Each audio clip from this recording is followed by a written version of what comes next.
All right, we're going to go ahead and call this joint meeting of the Assembly Public Safety Committee and the Assembly Committee on Homelessness. Let's go ahead and do a round of introductions, starting with Doug, going around the table. Eric Croft. Felix Rivera. Dick Trainee. Forrest Dunbar. John Weddleton. Jim Steele. Pete Peterson. Suzanne LeGrand. Fred Dyson. Felix. Yeah, it's over there. Did you give me a cut? Yeah. And if we could have the audience identify themselves, please. And if you look at the Royal Council.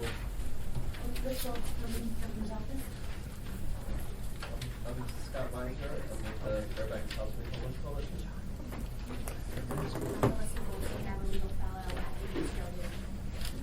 Eric Latt, Assembly Blacksmith. My name is Joshua Spring. I'm the Assembly Aide for Suzanne LeGrand. Patricia Kenish, citizen. Daryl Hess. Kim Coble, Beans Cafe and Children's Lunchbox. John Rada, Parks and Recreation.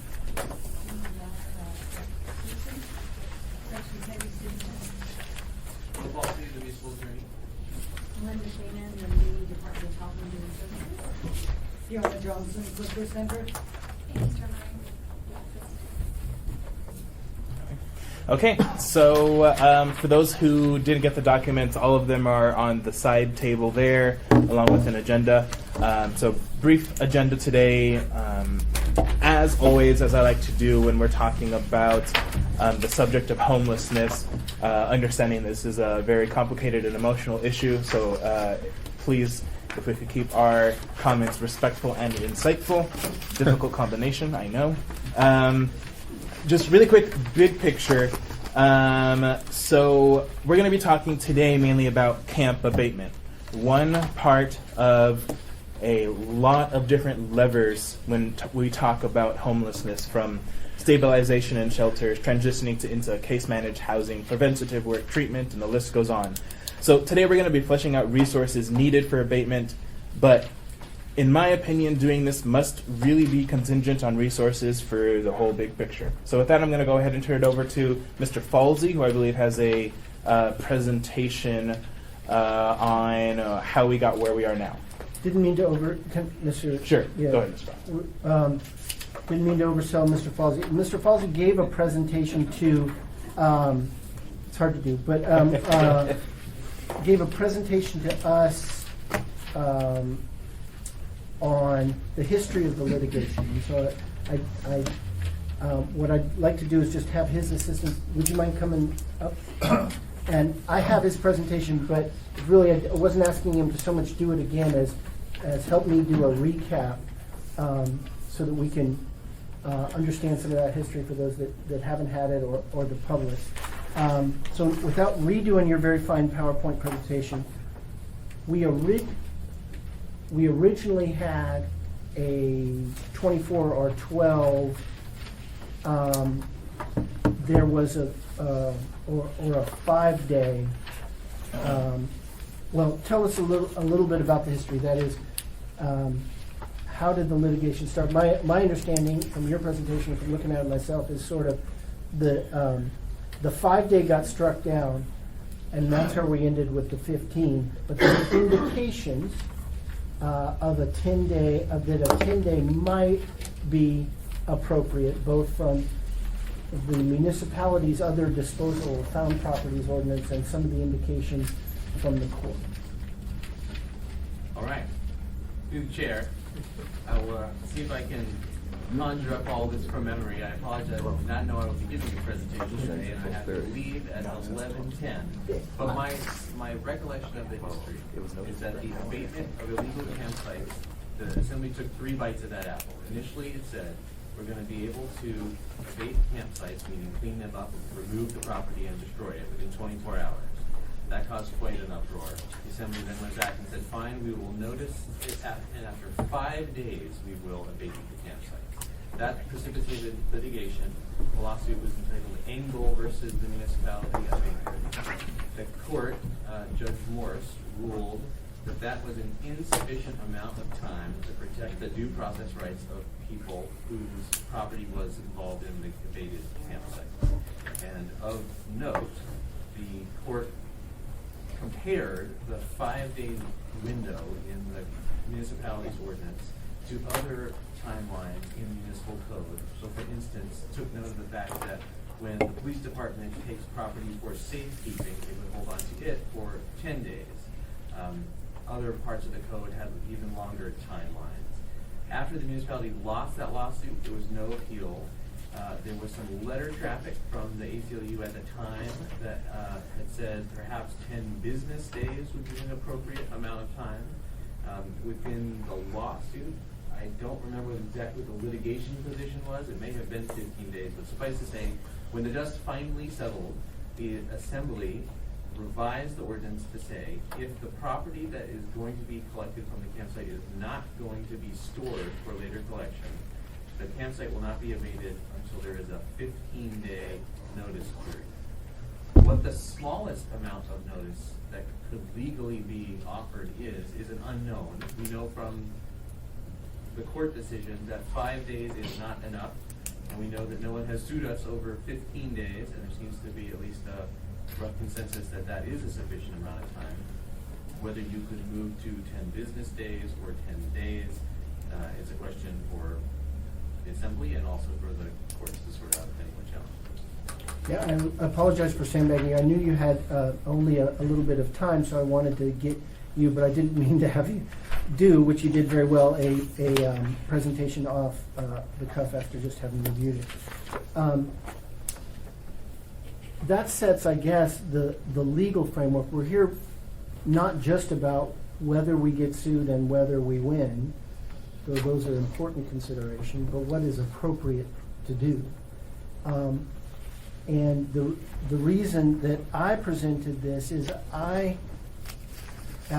from a lot of community council meetings, from a lot of talking to people who are concerned about homeless camps in their area, worry that the timeline is so long that it makes it seem like no action is happening at all, that there is a possibly justifiable feeling that their complaints weren't heard. Even if it is being heard, there's some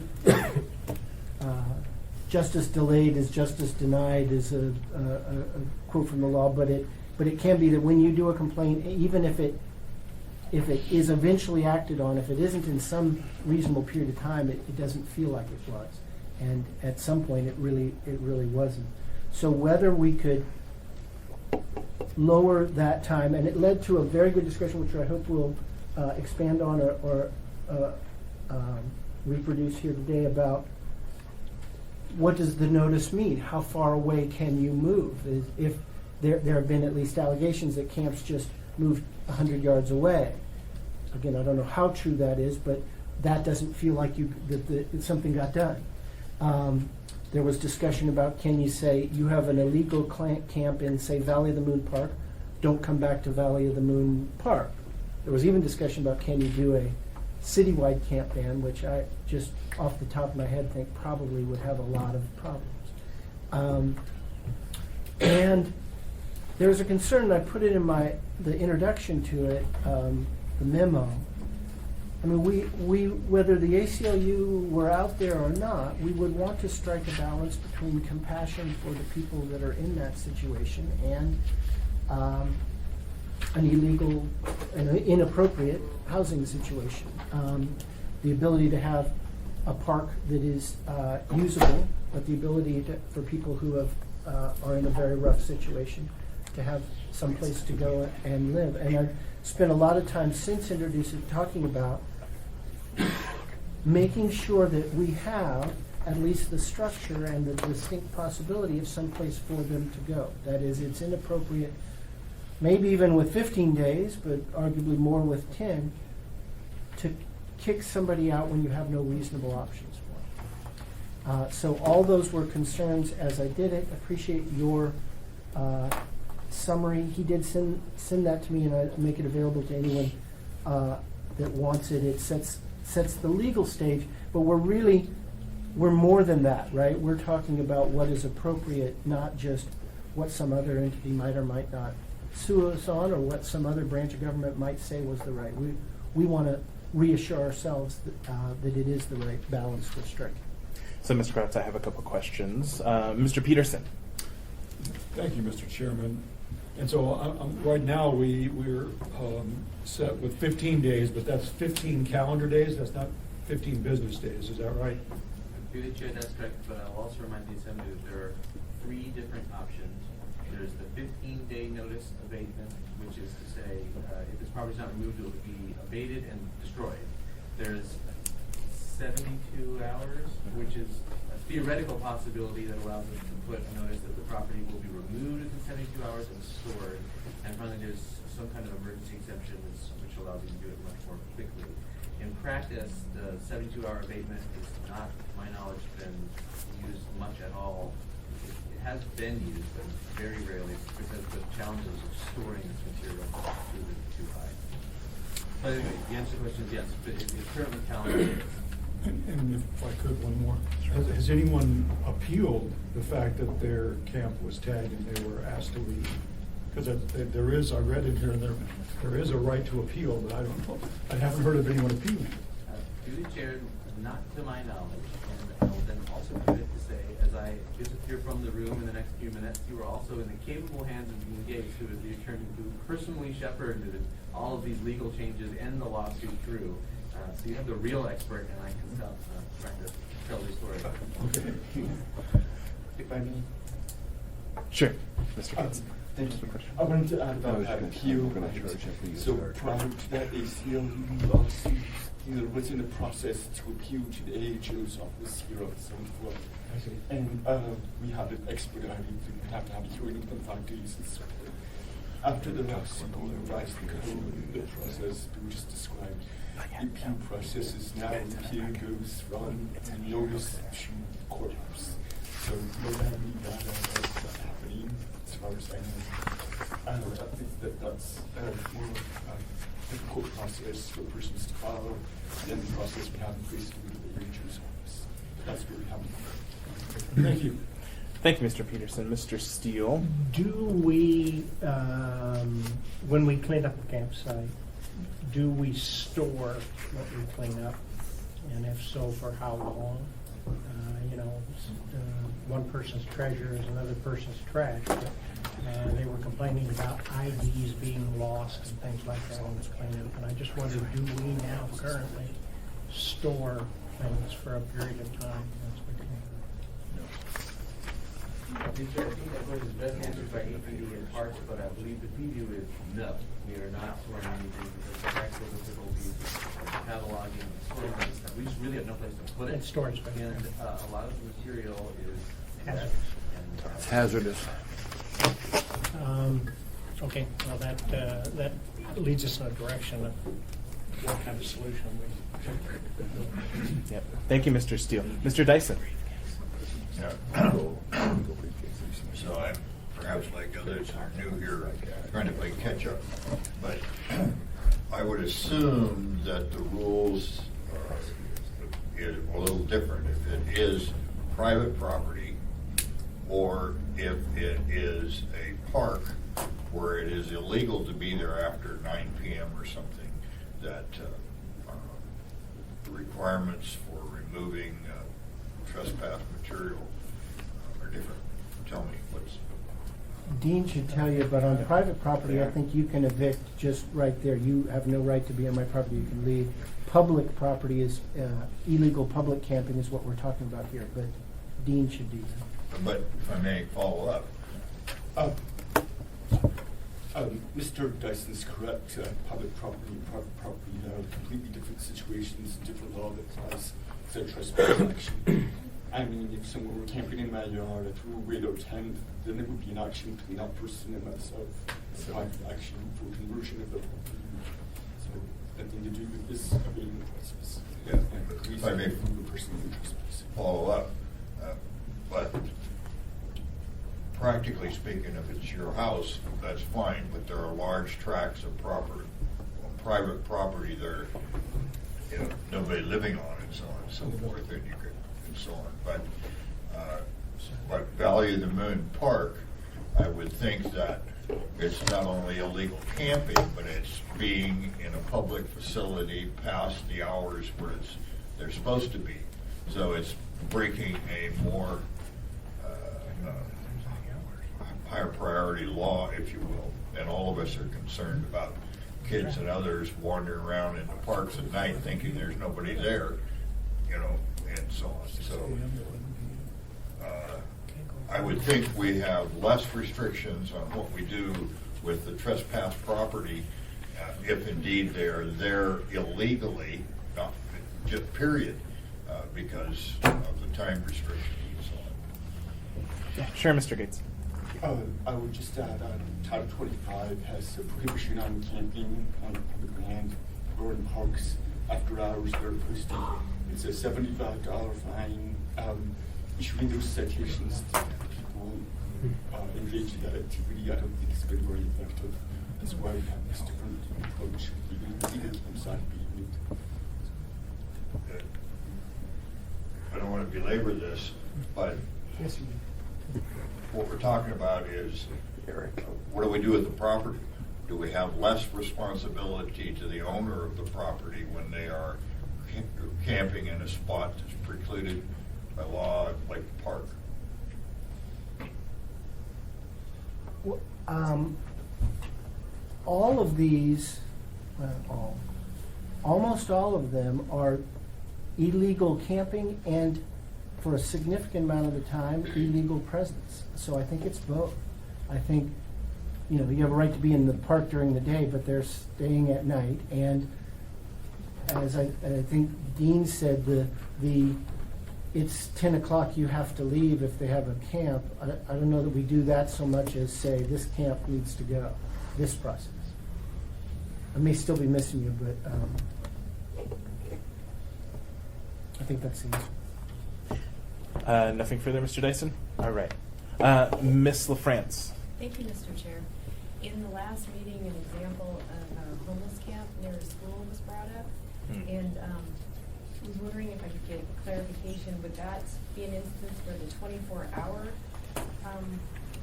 approach could be worked to remove that camp?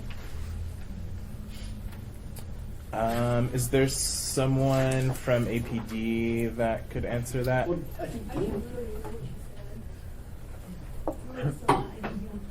Oh, okay. In the last meeting, an example of a homeless camp near a school came up, and I was wondering if under the 24-hour provision, that could be used to remove that camp in that case. Depends how close you camp. Sometimes it's really long. This would be playground where you have a gated area. When you go there, is there anybody there? We've never had something that close to the campsite. Yes. We've never had it. And actually, ma'am, if you could say your name for the record, please. Thank you. Do you have any further follow-up? My follow-up question would be, is that camp that was identified, I think, near Rogers Park Elementary, is it still there by the school? And I don't know how close, but does anyone know, or if it's still there or has been removed? I saw some people nodding their heads. Yeah, but that's a question that we could ask the administration. Mr. Gates. I would just like to clarify Mr. Woodton's statement about the law. There's no 24-hour provision. That was a prior ordinance. That's not the law now. We have the 72-hour notice provision and the 15-day notice provision. And then we have an emergency provision. And I'm going to read it so you understand. It's in 15-2020 would be 15G, the exceptions to those standard notice provisions. 2 says, where exigent circumstances posing a serious risk to human life and safety exist, the abatement of campsite may proceed without prior notice. Personal property still has to be stored for that 30-day period. So that's, I think, what you're referring to. There's no 24 hours. And for folks who want to look at the code, I printed out copies of it. So the first page has the 72 hours and 15 days. And if you just flip it to the back, it has the exceptions. And one of those is what Mr. Gates just read. Mr. Weddleton, I'll let you on this. A question for maybe John Roddick. Is there any park in Anchorage that does not have a time limit? Are they all open, or are most of them open 24 hours? Or is Standard park hours are 6 a.m. to 11 p.m. Closed 11 p.m. to 6 a.m. is that all at Kincaid Park, all at Chester Creek, Greenbelt, Far That's North the Bicentennial standard. Park? That's the standard. There are areas where there are exceptions, some by use of the facilities, and some actually by request of the community councils or neighborhoods. There are some that close at 10. That's about the latest. There are some that open at 7 or 8, but the standard is a 6 a.m. to 11 p.m. opening and then closed after 11. So if I'm skiing at Bicentennial Park at midnight, I'm breaking the rule. Right. You won't. Just don't leave your skis Laws there. of humanity. There are people that are out, some are labs, they're out 24 hours. Okay, that's not really what we're talking about. Right. We're talking about what we're trying to cope with, which is much different than casual recreational use. No, I understand. I just want to get a sense of that. Something I think it's like what Suzanne said. We do the marijuana stuff. We have these separation distances from a whole bunch of protected uses and so on. And people are really frustrated. They aren't comfortable using our parks because they're overrun by people that make them nervous. Whether they're good or bad or not, people aren't using these incredible parks because they're nervous.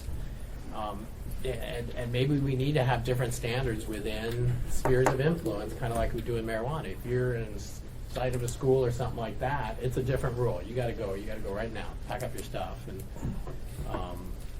or if you're, marijuana, if you have a distance from a playground. So if you're in Valley of the Moon, that's too close. You got to go now. No sticking around. No 72 hours. No 24 hours. It's 11 o'clock. Get out of here. And then their option is to go deep into Bicentennial Park, I guess.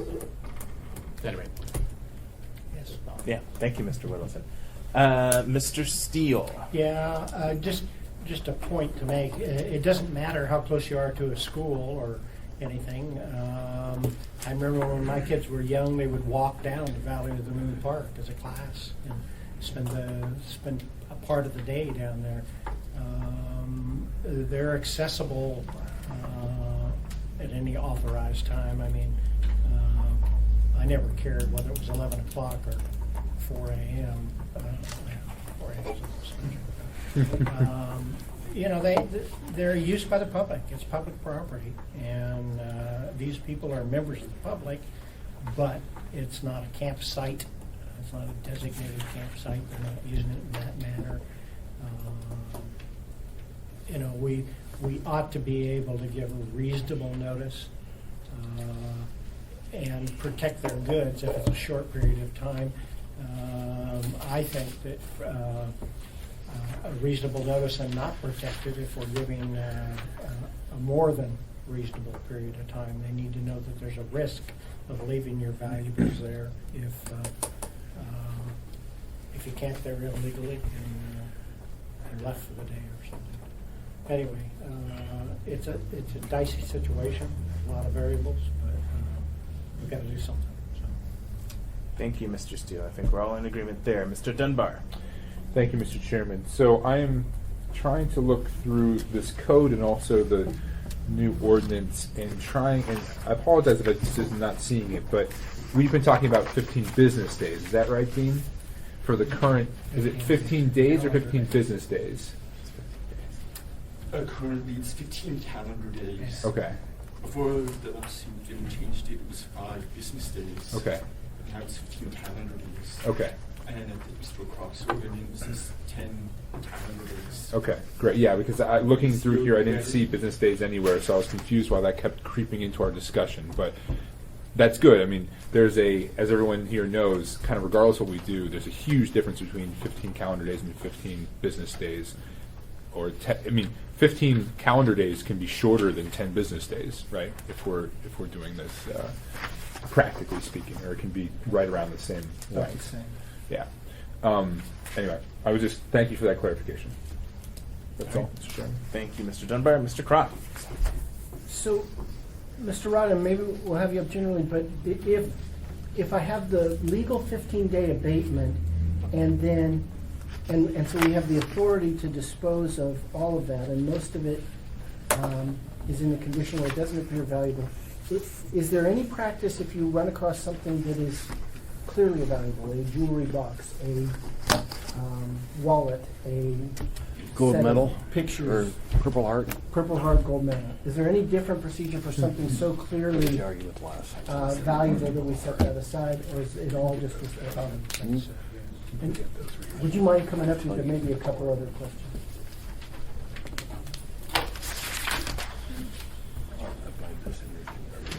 Through the chair, Mr. Croft, we have not come across anything of what I would call direct value. And Officer Jones maybe weigh in as well. When a camp is posted and 15 days is up, typically the inhabitants have moved on. They have collected whatever they have they want to take with them. What's left behind is what we clean up. We don't come across wallets, Purple Hearts, jewelry boxes, etc. We come across pretty nasty conditions, hazmat conditions, stolen property. We've collected a little over, by our current count, over 200 propane tanks. Those are easily accessible. That's a big deal. Bicycles, chop shops, snowboards, barbecues. They don't come with serial numbers. They've been ground off. There's no way of knowing where they came from other than the general proximity, possibly where they're at. When people leave, they take whatever they're taking with them, and they move 500 feet, 800 feet, 1,000 feet across the creek, down the street, wherever they go, and we clean up. And then somebody else calls a few days later and says, we have a report, goes into AnkWorks, and it's a new site. And we start over. But we never really start over because we've never caught up. And that's part of the problem. There's been over, as of last week, over 550 reports for this year, since we started recording under AnkWorks, for 991 sites. Now, a lot of that's repetition. Lots of people see the same thing, they call in about the same place. But we have an active log of about 200 sites, to put it in perspective. And we've already, as of this year, as of actually last week, hauled 144 tons to the landfill. So what's left behind is not valuable stuff. Typically, it's junk, garbage, feces, needles. It's a combination of things that are not something you're going to collect and store. Who do you use to do this cleanup? Who does it actually? 2 crews. We have a community work service, but they do a variety of things for the city in many different ways. And we had last year and this year, we had a dedicated 10-person homeless camp cleanup crew. And that's what they were focused on within the funding that we had available, about 17 weeks. And combined between the 2 community work service for the year and the 17 weeks of the homeless cleanup crew, they're just about equal in the amount of debris that was collected by them. We're still not done. There's an effort now to do some more work down at the old A&S site. And we, again, constantly have other reports. So there's a long list. I know people are frustrated, but you can only do so much with the resources you have.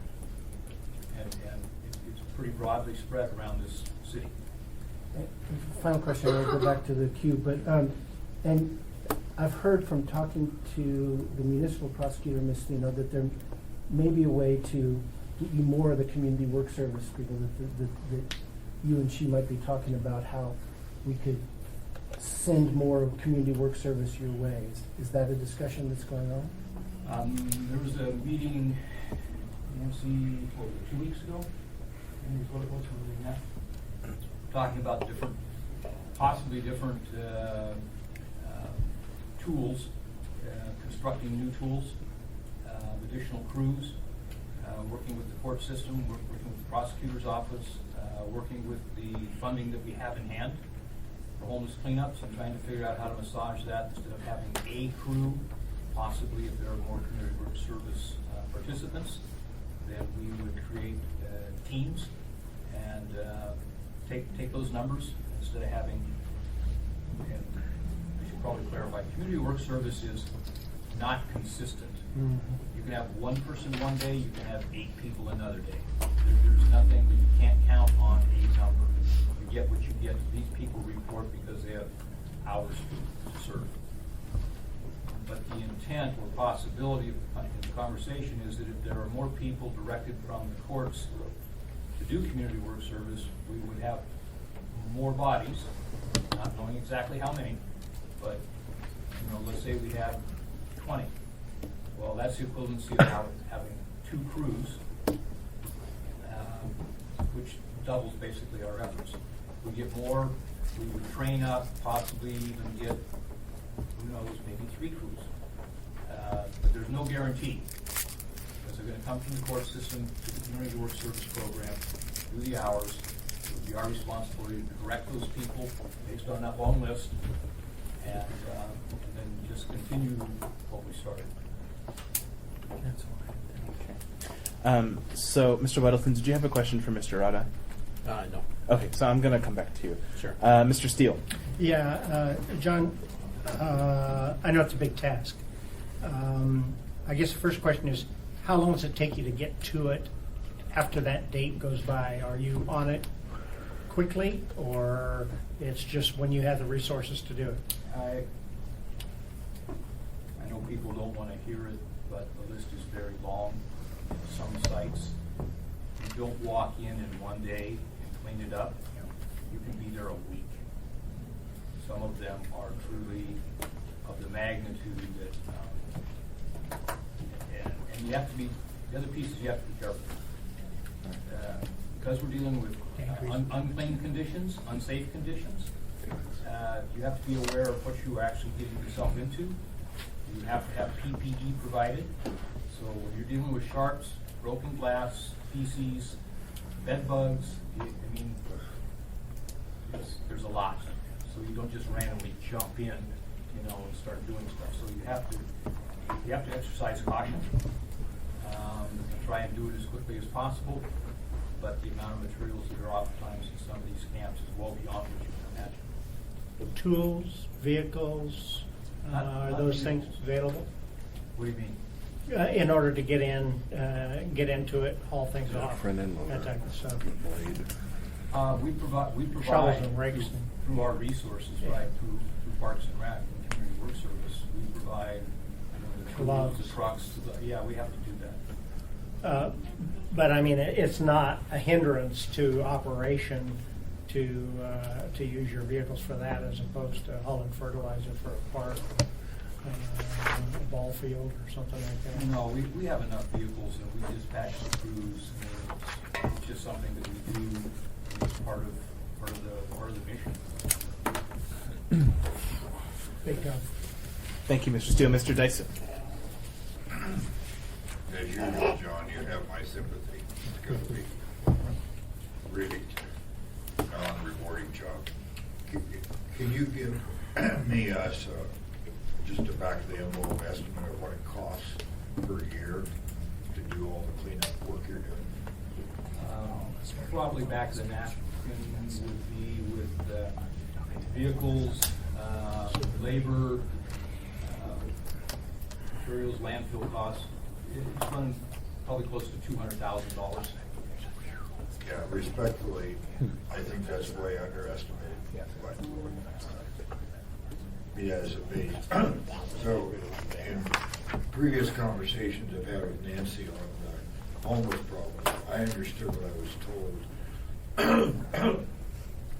we're spending something north of $50,000 a year per homeless person.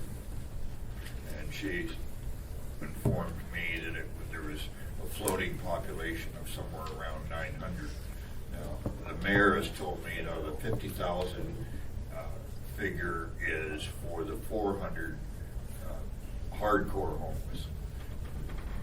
And I wouldn't be surprised if the efforts John's organization puts in are not counted in that 50,000. But it's one of the many sorts of things. So my reason for bringing it up, we're talking about a serious, I was going to say rat hole, but a place where public money is going and it goes on forever. And so that if there were drastic solutions to all of this that were expensive, you don't have to go very far out that to start saving money. For every person you get off the street that's a $50,000 a year cost place, get into some adult numbers pretty quick. So, thanks, John. It's just a person at your level, total cost for us is north of $100,000 a year. If you've got several of your staff, whatever level they are, that are into it, that's what makes me doubt your $200,000 estimate to do this work on an ongoing basis. That number is dedicated based on the homeless cleanup crews, the landfill costs, the actual time, labor, vehicle rental, this is a pool we get charged for. Well, all of those things we can account for. Beyond that, my time, community work service time, other people's time, it's not in there, but these are costs we can quantify. Yeah, thank you. Thank you, Mr. Chair. Thank you, Mr. Dyson. Mr. Dunbar. Thank you, Mr. Chairman. So this goes back to what I think Tim was getting at, and I think, Mr. Roddy, you've already kind of explained this, but I want to have a more explicit conversation about it. So you talk about it takes us a number of days to clean up one of these camps.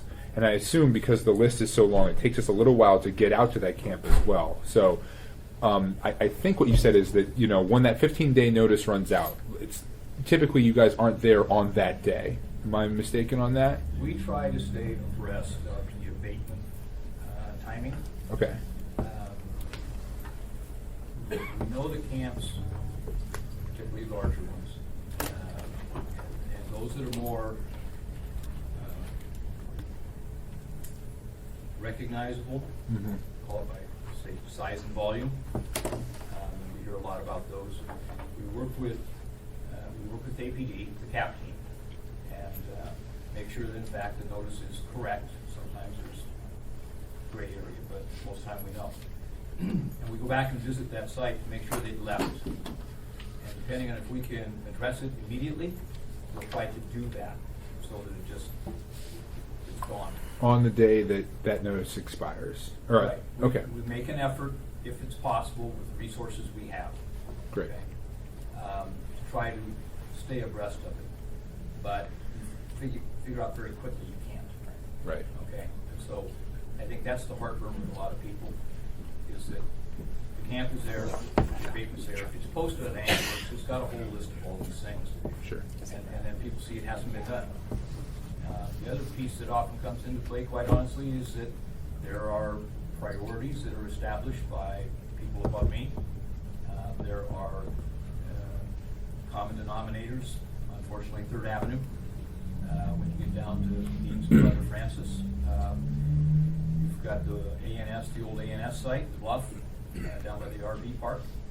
And you've got other situations where you have other people who might be in danger. So when you've got both residents and guests in town, let's say they're at the RV park or there's some other circumstance, there's often a need, okay, to address that site quickly or attempt to do something to help. So the 3rd Avenue area is frequented by us at least once a week, if not twice, just because of the visibility and the amount of material back to answering your question, no, we can't keep up with all the sites. So could I ask a quick follow-up? Sure. Mr. Chairman, thank you. So you sort of answered my question here, but if the real limiting factor isn't the legal limit, that is, it's not the 15 days or the 10 days, if it actually takes us, say, 20 days, practically speaking, to get out to these sites anyway, then it wouldn't really matter if we change from 15 to 10 because, practically speaking, there's not going to be a difference. However, I think what you're saying is, we've got this list, but there are ones that we can jump up to the top and prioritize if they're dangerous, for example. And if that's the case, then there is a real difference between 15 days and 10 days, because that's 5 more days where we could prioritize that camp. Is that what you're saying? Or part of what you're saying?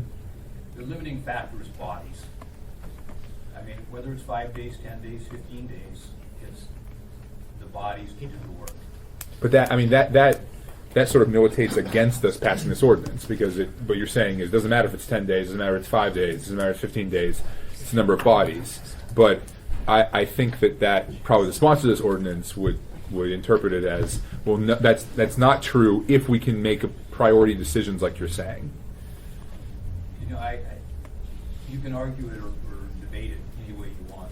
For us, the limiting factor is how many people we have to dispatch to do cleanup. And if we had 50 bodies, we could respond faster, more efficiently, make a bigger difference. The list would get shorter. If it's a 5 day, a 10 day, a 15 day, we still wait for that time, but we would maybe catch up, and then there wouldn't be this long list. We wouldn't be prioritizing. We'd be hitting them as they're noticed. Wait for the abatement, get the cleanup done. So the equation is very good. Thank you, Mr. Chairman. Thank you, Mr. Dunbar. So before we move on to the rest of the queue, so this meeting was noticed until noon. The agenda says until 12:30. My advice from Amanda Moser, clerk staff, is that we can go until 12:30. Can members stay that long? John and I have to go to another engagement, but I'm gone to court till. Okay. All right. Well, then we'll try to get through all of your guys' points, but we'll go ahead and go until 12:30 then. Mr. Peterson. Thank you, Mr. Chairman. And I was just going to go through a timeline experience that I had the last week of August when I was out taking a walk one morning in our beautiful new Muldoon Chasnu Park. I walked up to the top of the hill, and there was a tent that wasn't there the day before. And before I even got completely around my walk, I ran into a neighbor who was walking her dog who'd already noticed the tent, who was on her phone calling in the campsite immediately. So it hadn't even been there 24 hours. And the tail end of last week, I sent an email to Josh over at the Parks Department to let him know that, yes, that camp had been tagged quite a while ago by the police department, and that there had been no one in that camp in a couple of weeks. I hadn't seen any activity, and if they wanted to come and clean it up, they certainly could. And they were out there yesterday, and I believe I saw 4 guys, and they got it cleaned up, and it's gone. And so that sort of, does it take 6 weeks from the time 6 weeks from the time we first saw the camp until it was cleaned up. And then this morning there were 2 vehicles parked up there that I think we're getting ready to set up another camp. Thank you, Mr. Peterson. Mr. Trainee. John, thank you for what you do. I mean, you're providing hazmat maid service to homeless out there. We appreciate that. But I read this letter from the ACLU dated 10 October. Their last comment's interesting. It says, if Anchorage wants to reduce homelessness, they should add supportive housing. I wish ACLU would do more than file lawsuits against us, but actually help us do this. This shows they're going to, no matter what we do, they're going to still file suit against us. We have to go into this knowing that we can expect a lawsuit. And I'm willing to vote to expect a lawsuit. It's not a problem. Thank you, John. Thank you, Mr. Chairman. Thank you, Mr. Trainee. Mr. Croft.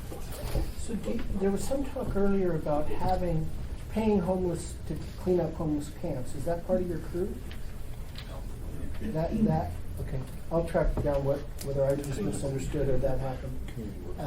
And then, so sort of summarizing what you and Mr. Dunbar are saying, if you can get control of the backlog, then this 15 to 10 days is more impactful. With a backlog, it'll only make a difference in those high priority ones that are 10 days and move to the top of your list, and so you're out there on the 10th or 15th day. But the backlog is your main problem. We can't catch up. There've been sort of community-wide, volunteer-based, I don't know, let's all try and do it. Or another way to say that, how much training does one need before you let them out there on hazmat or other things? Before anybody goes onto a site, they are given the PPE and they are instructed, and that's a standard. Same with the homeless crew in the summer. Those people have to go through the whole orientation process before they walk in.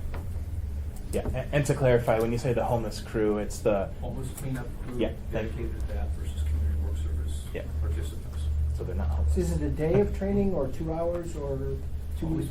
spend a day going through the whole process, and then we take them to a site so that they can physically see what they're getting into.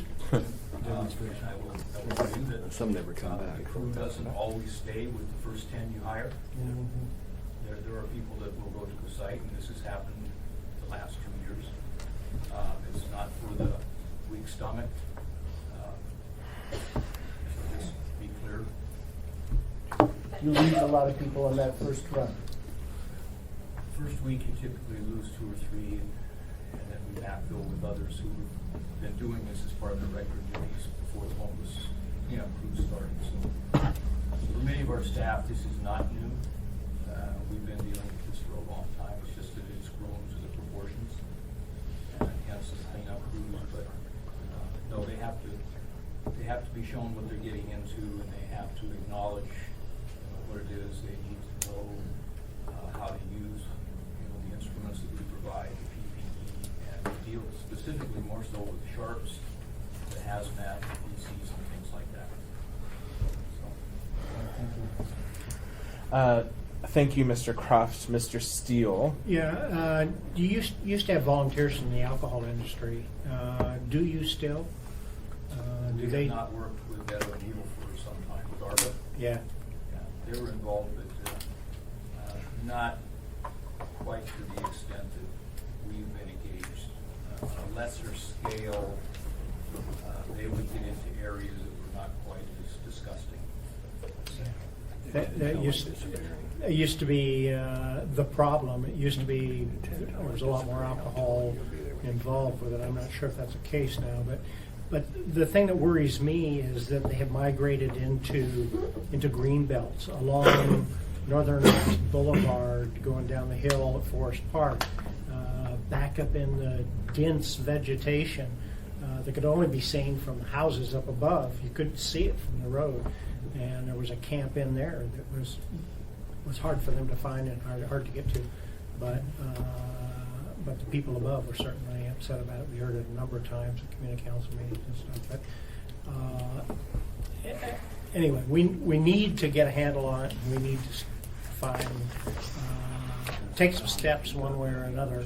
It may not be the solution, but we need to show that we're making progress, or we're visible, or just getting to it. Is there a seasonal component also? Seasonal? Yeah. Winter time? Do you still clean up in the winter time? Is it a problem? That's challenging. Yeah. Because when things are covered, Yeah. you're at high risk then of sending people in. You don't know what's covered by ice and snow. The last thing you want to do is have somebody poke with a sharp, or get cut, or step on something, fall on something, trip over something.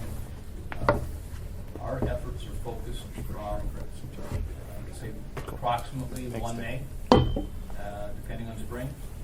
And try to bring the crew on, and of course, work them as long as funding allows. And then we'll continue with community work service all the way up till the snow hits, and then we'll be top. Yeah. we will continue to try to make efforts where there's more exposed, if you will, surface matter. A lot of that's going to be down at Beans, Brother Francis, or other areas, but you don't see the same volume. But what we do know is they will, as they're doing now, is they're setting up for winter. Yeah. So we'll be hearing more about that pretty soon. Thank you, Mr. Steele. So two last bites at the apple, known as Mr. Rada, Mr. Lampkin, then Mr. Dyson. Thank you, Mr. Chair. Because of the length of time, how many camps would you say are being reoccupied? Reoccupied Mhm. after the 15-day period? Correct. Not that many. Okay. Have any of your crews ever experienced personal safety attacks? Has anybody ever, aside from the biomass hazards, have you ever had to have the police go in? Yes. To support you? Is it true that not only the 15 or the 10-day impediment is a problem, but that there's a proximity? In other words, if they're given a notice to move a camp, they can move it 12 inches or 12 feet away and reestablish a camp, and then we have to reintroduce notice again? I don't know the answer to that question. Possibly Dean or Todd. I don't know if there's a distance requirement. I've never seen that. Our experience has been they don't stick around. They pack up and move, but they don't necessarily move 12 inches or 100 feet. They're 500, 600, 800 feet away. And they will often go back to a site that was previously cleaned up just because it's in that corridor. That's just what we deal with. Thank you, John. Thank you, Mr. Lampkin. Mr. Dyson. Yeah, I'm not predisposed to overly dramatize stuff, but the health hazards that John talks about are real. I live at the end of the road regularly, but a couple times a year, pick up condoms, syringes, needles, and so on and so forth.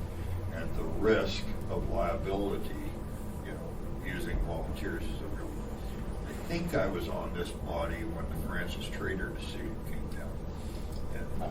And in essence, courts ruled that the city should have protected this man from his own decisions that resulted in his death.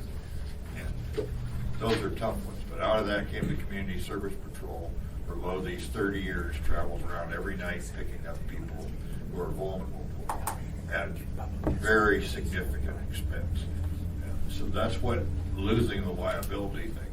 I was interested in this discussion because if we pick up somebody's stuff and they freeze to death because we got their cold weather gear or their insulated tent and camp stove, but I think practically speaking, John's right. They vacate, and what they leave is not this kind of stuff that would have protected them from freezing to death.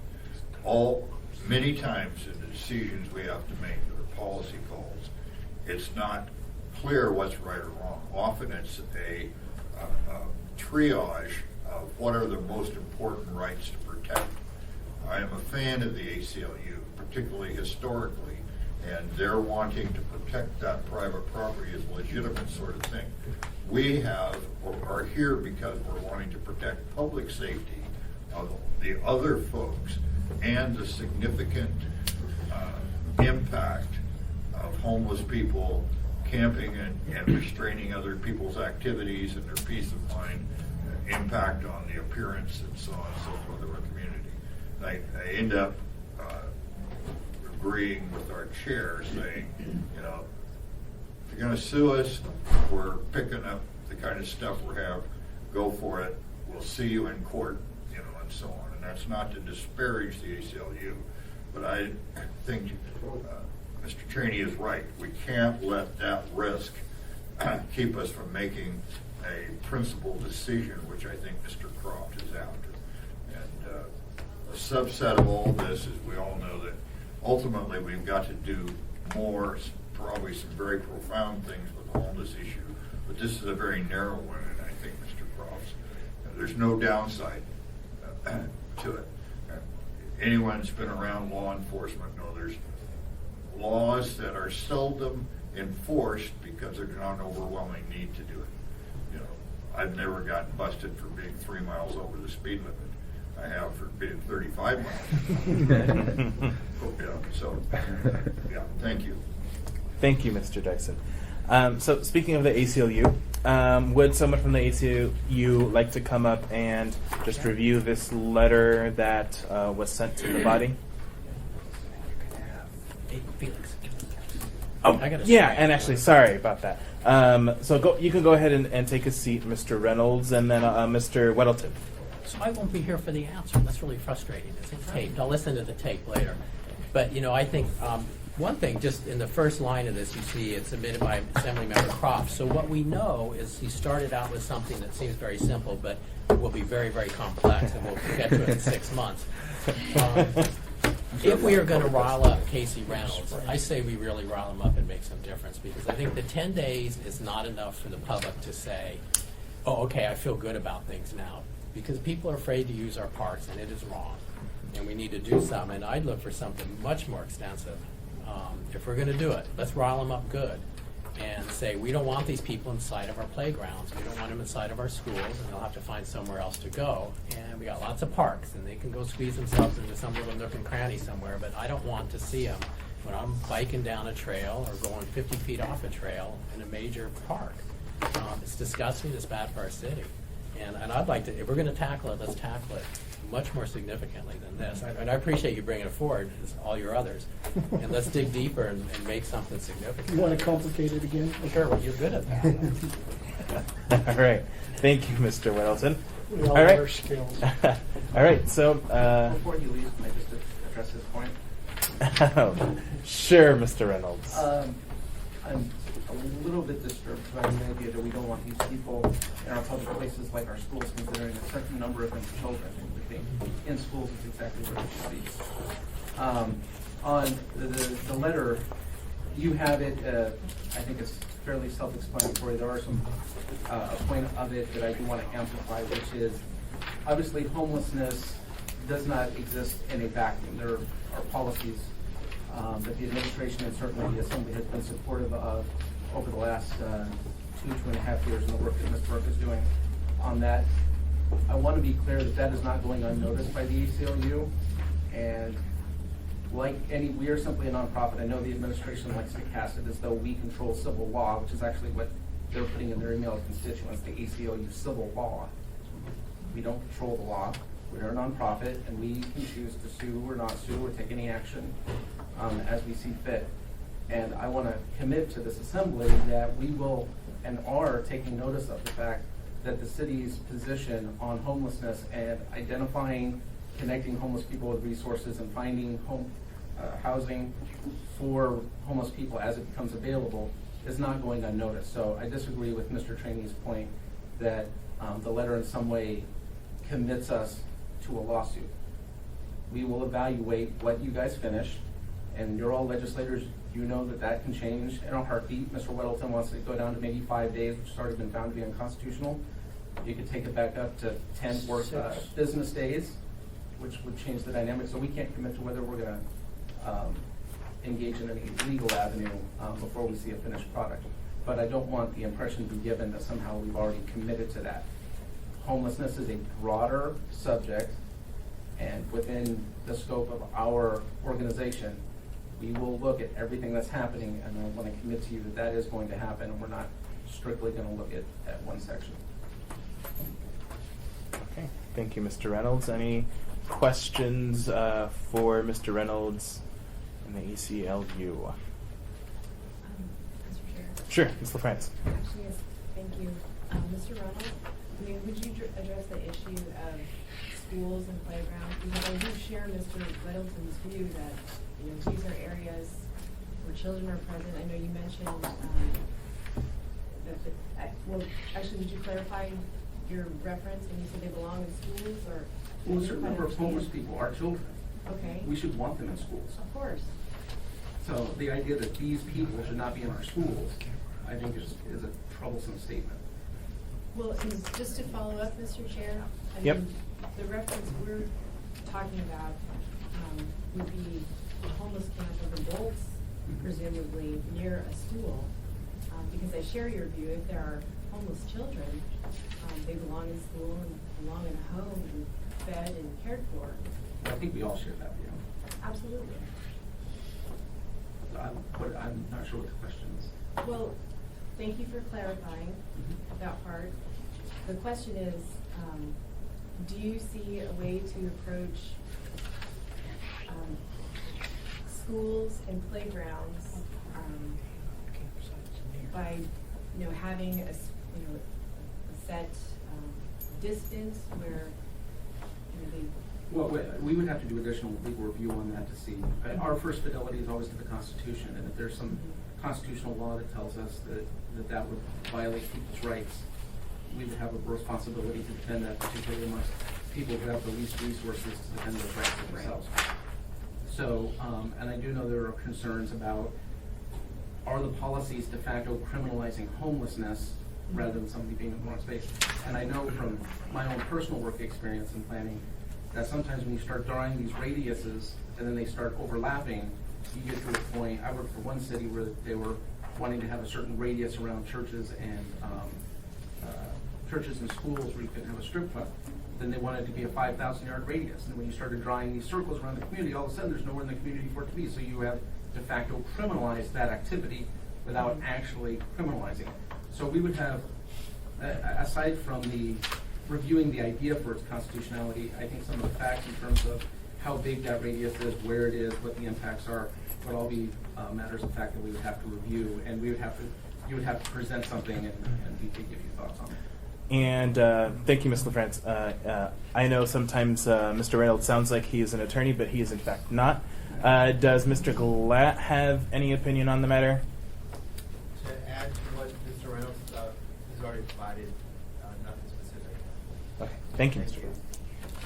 Glatt. Mr. Steele. Yeah, I'm on that particular point in terms of the green belts. The green belts and the trails run throughout the community, and there's a policy of no camping in the green belt.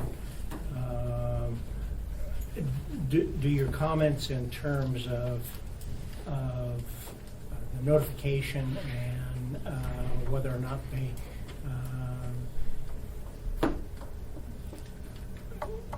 enforcement of no camping in the green belts. What's your position on that, and where do you think the limits are on enforcement? On enforcement within green belts? Yeah. As a change to existing law, or? Well, it's actually current, I suspect, in terms of the camping in the parks. They're not campgrounds. Well, it's in keeping with current law, and we haven't chosen to challenge that yet. I don't know that we would see any reason to change that policy, but again, this is we have to see what your final work product is. Sure. Or directly be brought. I mean, I know Mr. Trainee was complaining that all he ever sees from us is a letter on a policy that, to be perfectly honest, this is your meeting, your table, your building. Sure. We weren't brought into the process. So if we were more broadly brought into the process, we could work through maybe some of our thoughts on some of these issues as they arise, so it doesn't result in a letter or somebody thinking we're going to sue. It would be nice if you did work with us, or if we, brought you into the discussion on it, so that we craft something that is workable and tries to solve some of the problems. All right. Thank you, Mr. Steele. Any further questions for Mr. Reynolds? Okay. Thank you, Mr. Reynolds. So, do you have anything else? All right. So we're going to go ahead and move on to the... Oh, actually, sorry about that. So Ms. Moser has informed me that we need to make a motion to extend the meeting. So if I could have a motion to extend the meeting until 12:30, please. Move to extend the meeting till 12:30. Okay, and all in favor? Any opposed? Okay, thank you. I don't think we'll go that long. I don't think we have much left. So we're going to go ahead and move to audience participation. So do any members of the audience wish to speak on this matter? I have a question. Sure. Maybe I'm just ignorant about this, but so Seattle, where they literally declared a emergency about homelessness last year, has a 72-hour abatement policy. Why are we different? Can someone explain that to me? I'm just curious. Yeah, so could someone from law or Mr. Gates more eloquently answer that? I wonder if it's because, like as Fred said, do we go 35 over the speed limit? Right. Or is it another reason?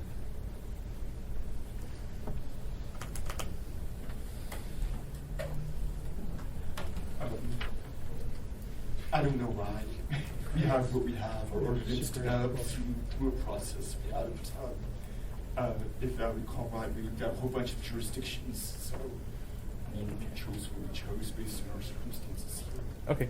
Thank you, Mr. Gates. It looks like the all-knowing Ms. Burke has an answer. Well, I just wanted to say that that was the result of a community process, and that it wasn't just about, the belongings. As I say, there's two parts of this. There's the camp, the physical structure of the camp, and then there's what's happening with the people. And there was a commitment from this community to implement changes that change the system and not just move people around. And so I also know that accompanying that 72-hour notification, Seattle implemented a larger number of shelters. And what I ask my colleagues in Seattle is, how did that help you solve the problem? You've now your bottleneck's at shelter. So if you push out and focus on housing, which you'll notice in the conversations coming out of Seattle now, that's what the push is to get to housing. So I would say it's because we're doing a complete system change. We're not just trying to move people around the community. Mr. Peterson. Thank you, Mr. Chairman. And so, Ms. Burke, did the ACLU get involved in the Seattle 72-hour rule change, or does anyone have that information? I don't have that information. No, I'm sorry. They've had it for 11 years. What's that? They've had it for 11 years, I believe. Wow. Interesting. Thank you. Yes. Todd Sherwood, Assistant Municipal. Thank you. And this may state the obvious, but we do have a 72-hour. It's just that you've got to store the valuable stuff, and that requires more resources. And one, for what it's worth, thought might be, but then you always need resources, is that you don't try to take care of every camp in 72 hours, but you take care of the highly visible ones near parks, near playgrounds, near schools, or the ones where there's more crime issues and they're being reused in the same area all the time. No idea what that would cost, but it's well within the ordinance to survive scrutiny to do that. And even when you keep this, it doesn't have to be, police officer, feel free to correct me, but it's not like you have to keep it according to the standards that you do, say, criminal evidence. There's a certain standard that applies, but it's not going to be that level. To what degree that would make a difference, John might be able to address, but it would require, of course, more resources for him to have people to go in there and pick it up, as well as a big warehouse somewhere. Right. Yeah. Thank you, Mr. Sherwin. And actually, that's a good segue into two requests I had. So, Mr. Rada, I think you're still here? Yes. If you could provide me and the Assembly with some numbers on the type of resources that you need, especially as we are going through our budget cycle now. So the resources you need to properly do abatement in camps. And then, I don't know if it's Ms. Burke or Department of Law could do a memo regarding the 72-hour notice and the type of resources that would be needed to actually implement that part of the code, which currently isn't being used because there are no resources for it. So those are two requests that I have. Okay, so going back to audience participation. Anyone else from the audience? Yes. If you could state your name, please, for the record. name is Brian Silva, and I represent Campbell Park Community Council. Mr. Reynolds from the ACLU made a statement about homelessness and children, and I think when this group is discussing homeless, they're talking about campers, what I've heard described as campers. And when you speak of homelessness, you talk about a much larger group that is mostly composed of women and children who have entirely different issues and present an entirely different problem from the campers and drug and alcohol using group that are being discussed here. And you need to distinguish between those two, maybe with a better descriptor, because while they both are homeless groups, they are entirely different in the kinds of problems they present and the solutions they have to address.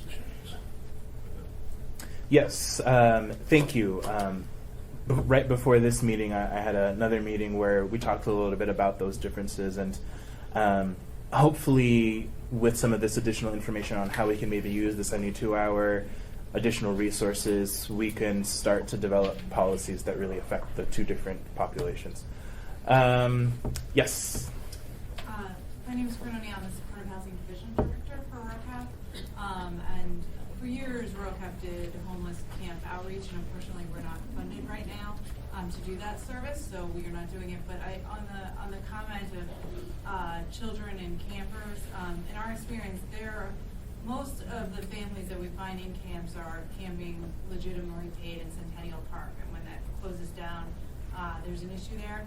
But it is not, it's certainly not common, but there are children in camps in Anchorage on occasion.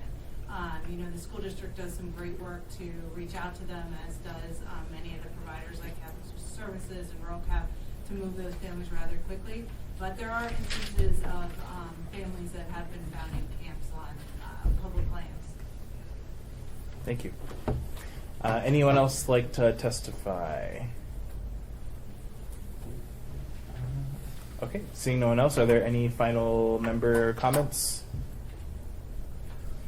Mr. Croft. Well, just that all, so that we can continue this process, I'll take a stab at the distance you have to move, or park prohibition idea, be within 200, well, whatever distance of a school authorizes the 72-hour rather than 15 or 10. I also had asked, and I hear, Mr. Rada, that very often the campers are moved on and there's not valuables there. It does seem like even under a 10 or 15 day, if you found something like that, where we wouldn't have to preserve the camp or the sleeping bags or whatever, you would say, we will preserve whatever, a jewelry box, a Purple Heart, or whatever, even if that is rare. And then I'll research Devin's question about the Seattle 72 hour emergency ban. That's interesting. I didn't know that. And then a related but not identical issue that I'll bring back if the committee wants is, we have struggled with maybe what Mr. Dyson was getting at, areas where the owner is negligent, the owner is gone, it's in foreclosure, and it's private property, but they're not policing it. And it seems to me we're very protective, rightly, of private property rights. That is, we have a very long foreclosure process, and somebody has multiple opportunities to get their property back if they're behind on taxes. And I don't want to do anything to disturb that. That's appropriate before you take somebody's land, that you give them those opportunities. But if it's being not managed in the meantime, I talked to Mr. Falsey generally, and I'll send to Mr. Gates a limited ability for the government to come in and secure it, clean it up, and evict, right? Just say, this is in the process, nobody's taking care of it. We can kind of take care of it while whatever process happens. If they get it back, they get cleaner property. If we get it through foreclosure, then we got it cleaner. But at least it doesn't have to stay there we give them notice, they didn't do anything, we can help clean it up. Secure, clean up, and evict seem like the powers. And I'm not sure whether that should be in this or in a separate ordinance, but we can try and address that too. All right, seeing no other comments, this meeting is adjourned. Thank you.